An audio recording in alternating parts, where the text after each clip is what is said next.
Ah, mais pourquoi ça fait cette couleur? Je comprends rien. Vous devez attendre 3 semaines à 1 mois pour que votre aquarium... Vous y comprenez quelque chose au cycle de l'azote?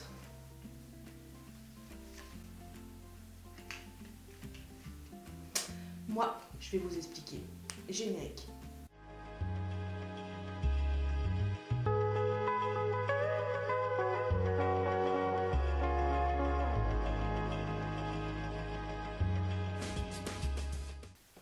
Salut tout le monde, c'est Aquamalin et aujourd'hui on va parler chimie et micro-organismes.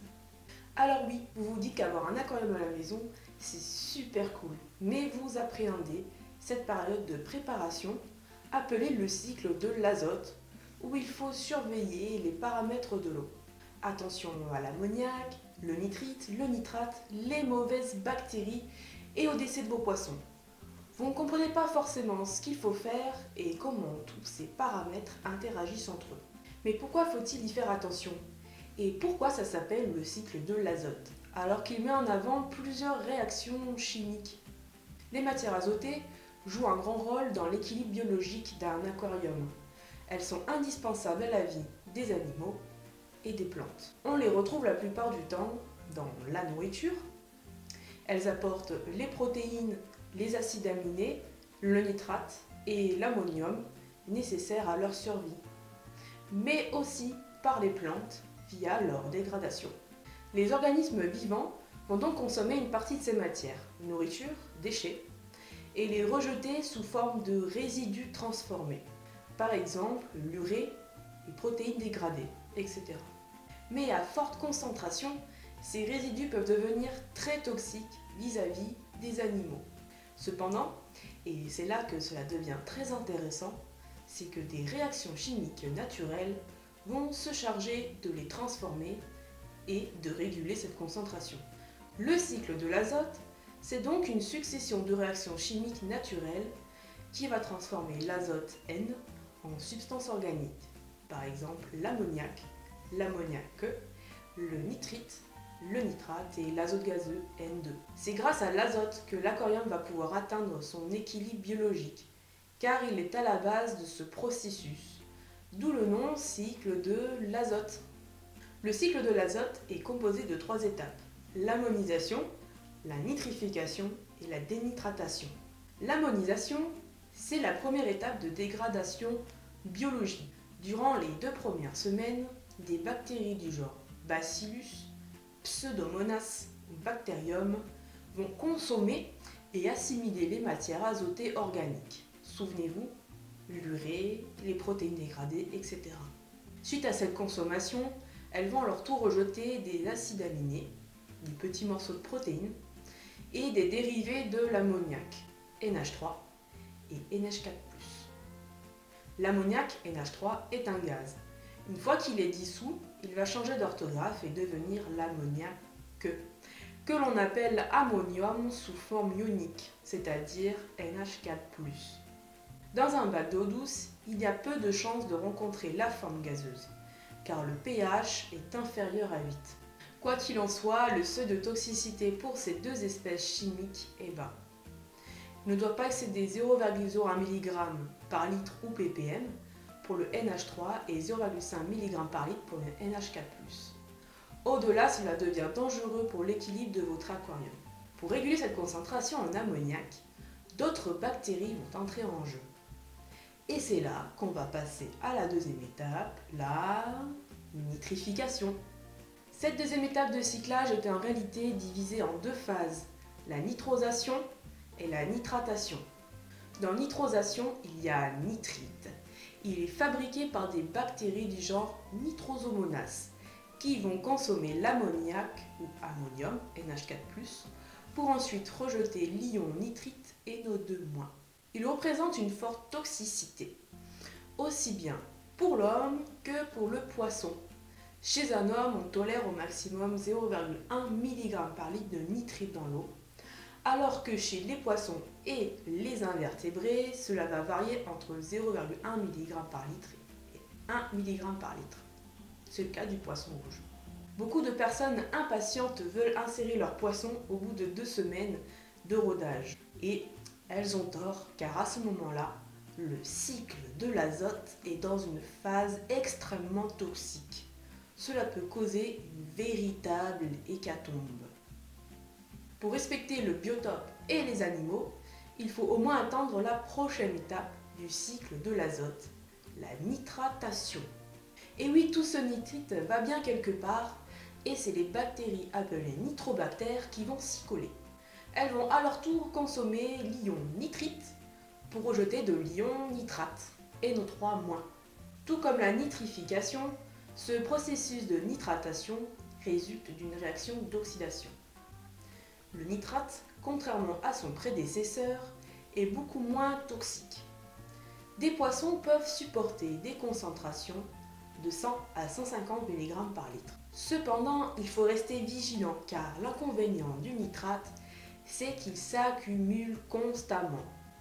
En abondance, le nitrate peut être mauvais pour votre aquarium. Il est un élément idéal à la croissance des algues, mais surtout, il peut faire basculer l'équilibre de votre biotope en inversant la chaîne de réaction biochimique, c'est-à-dire de produire à nouveau de l'azote et des nitrites. Cette étape de nitrification dure environ 15 à 25 jours, qu'il faudra ajouter aux 15 premiers jours d'ammonisation.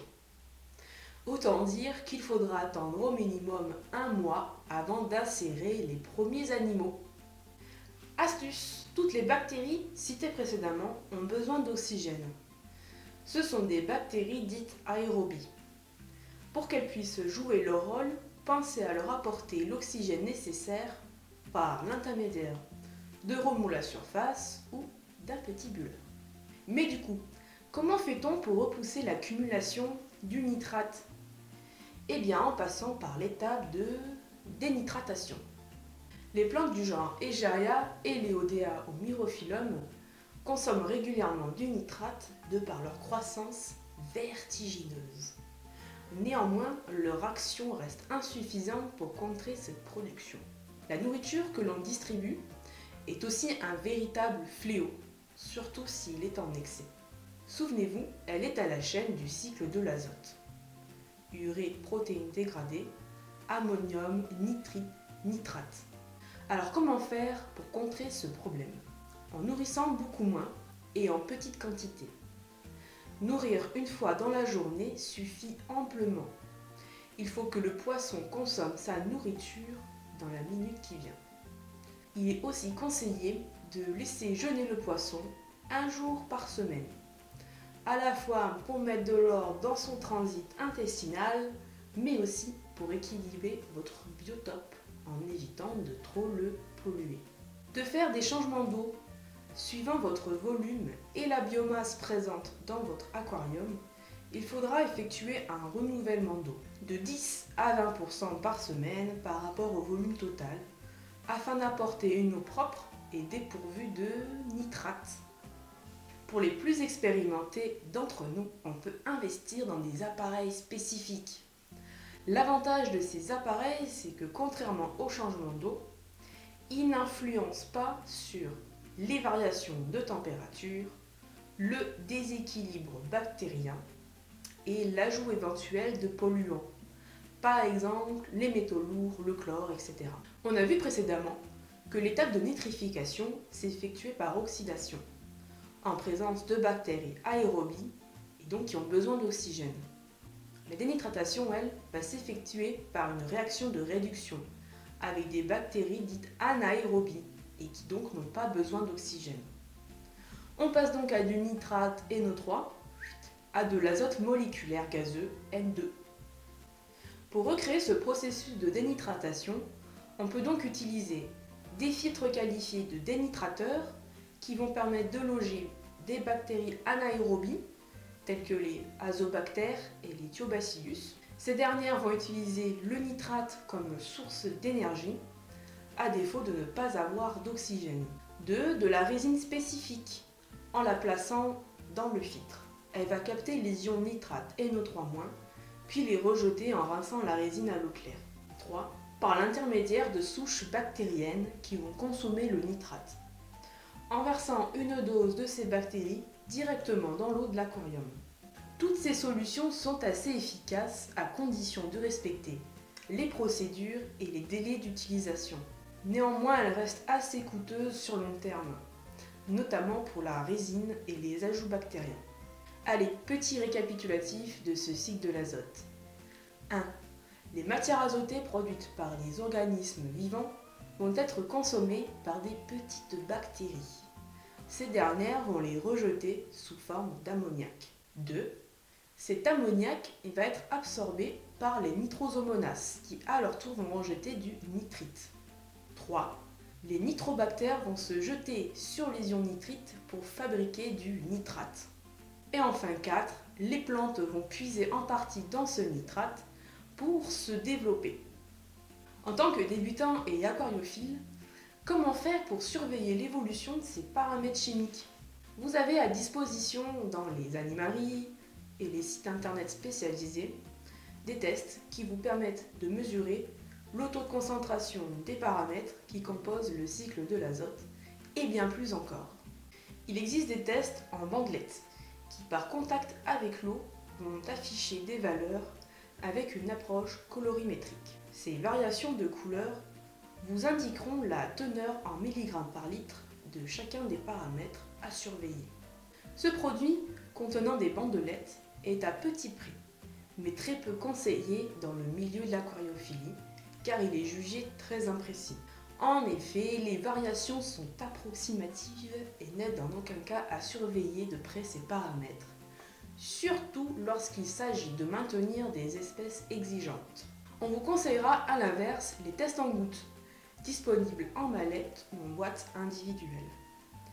Plus chers mais très complets, les tests ont l'avantage d'être beaucoup plus précis et on appréciera également leur facilité d'utilisation grâce aux manuels et plaquettes colorées. Vous pourrez aussi en trouver chez les particuliers à des prix plus intéressants, mais attention à la date de péremption. Cela peut fausser vos résultats si elle est dépassée. Ça y est, vous avez tout le matériel nécessaire pour surveiller votre cycle de l'azote. N'hésitez pas à vous munir d'un petit journal de bord pour noter vos valeurs et toutes les observations que vous jugez importantes. Ainsi, à long terme, vous serez en mesure d'analyser les relations entre les changements de valeur de l'eau et le comportement de vos poissons, pour ensuite intervenir de façon réfléchie mais surtout efficace. Et voilà les amis aquariophiles, cette vidéo prend fin. J'espère qu'elle vous aura plu. Alors j'ai fait au mieux pour qu'elle soit compréhensible, parce que ce n'est pas toujours évident de comprendre les relations chimiques et biologiques dans un aquarium. J'espère que vous aurez à peu près saisi la chose, en tout cas le cycle, c'est très important. Surtout si vous avez des questions plus spécifiques, n'hésitez pas à poster sous la vidéo un petit commentaire. Et pour me récompenser de ce gros travail, un gros pouce bleu me fera super plaisir. Vous pouvez me suivre sur Facebook et Instagram, les liens seront sous la description. Et on se retrouve très bientôt sur la chaîne, je vous fais à tous de très gros bisous, ciao.